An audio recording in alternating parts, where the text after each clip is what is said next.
રાજુ કરપડાએ આમ આદમી પાર્ટીમાંથી રાજીનામું આપ્યું એ બાદ હવે રાજુ કરપડા દ્વારા એક ખેડૂત સભાનું આયોજન કરવામાં આવ્યું છે।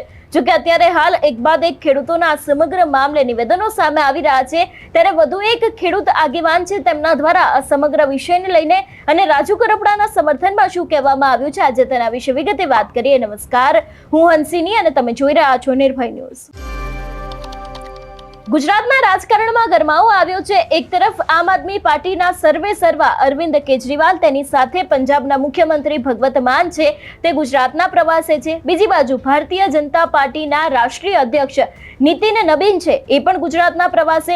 પરંતુ ક્યાંક ને ક્યાંક આ બધાની વચ્ચે હવે રાજુ કરપડા દ્વારા જે રાજીનામું આપવામાં આવ્યું હતું એ બાદ ધીરે ધીરે તેમના દ્વારા મિટિંગોનો દોર શરૂ કરવામાં આવ્યો હતો, પરંતુ જે રીતે હવે રાજુ કરપડા દ્વારા એક મોટું ખેડૂત સભાનું જે આયોજન કરવામાં આવ્યું છે એને જ લઈને સુરેન્દ્રનગરના ખેડૂતો દ્વારા શું કહેવામાં આવ્યું છે, સૌથી પહેલા તો તે સાંભળીએ।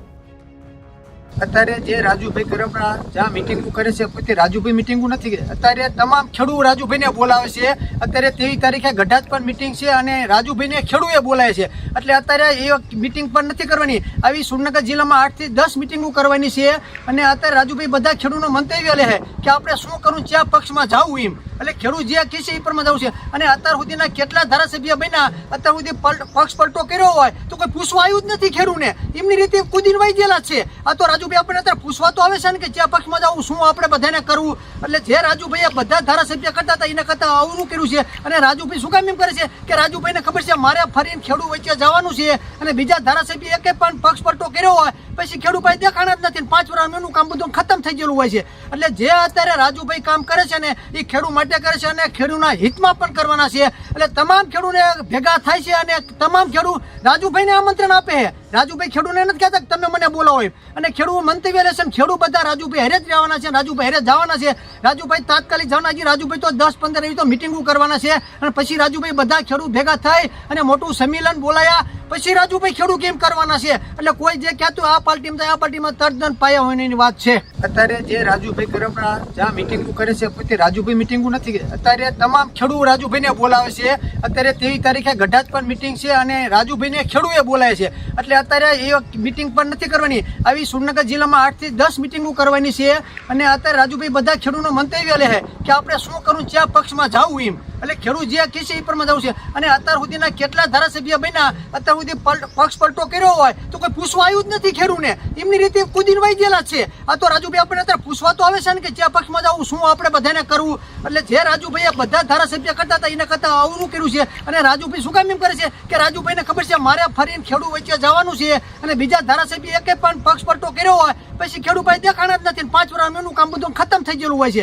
એટલે જે અત્યારે રાજુભાઈ કામ કરે છે ને એ ખેડૂત માટે કરે છે અને ખેડૂતના હિતમાં પણ કરવાના છે। એટલે તમામ ખેડૂતને ભેગા થાય છે અને તમામ ખેડૂત રાજુભાઈને આમંત્રણ આપે છે। રાજુભાઈ ખેડૂતને નથી કહેતા કે તમે મને બોલાવો એમ, અને ખેડૂત મંતવ્ય લેશે, ખેડૂત બધા રાજુભાઈ હેરે જ રહેવાના છે, રાજુભાઈ હેરે જવાના છે। રાજુભાઈ તાત્કાલિક જવાના છે, રાજુભાઈ તો 10-15 એવી તો મિટિંગો કરવાના છે, અને પછી રાજુભાઈ બધા ખેડૂત ભેગા થઈ અને મોટું સંમેલન બોલાયા પછી રાજુભાઈ ખેડૂત કેમ કરવાના છે। એટલે કોઈ જે કહેતું આ પાર્ટીમાં થાય આ પાર્ટીમાં તરદન પાયા હોયની વાત છે।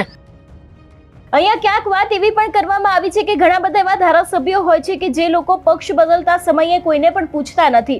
રાજુ કરપડા ખૂબ જ સારા એવા નેતા છે અને ખેડૂતો માટે કામ કરતા આવ્યા છે, એટલા જ માટે થઈને કયા પક્ષમાં તેમને જોડાવવું તે માટે થઈને આખી ખેડૂત સભા રાખવામાં આવી છે, એવું આ ખેડૂતનું કહેવું છે।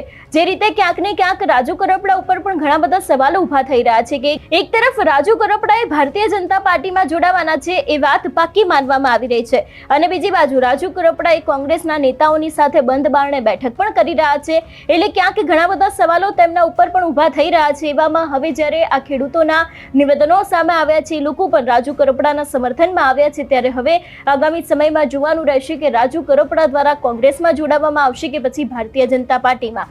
તમારું શું માનવું છે આ વિષયને લઈને અમને કમેન્ટ કરીને ચોક્કસથી જણાવજો। તેની સાથે અમારી ચેનલ નિર્ભય ન્યૂઝને લાઇક, શેર અને સબસ્ક્રાઇબ કરવાનું ભૂલશો નહીં। નમસ્કાર।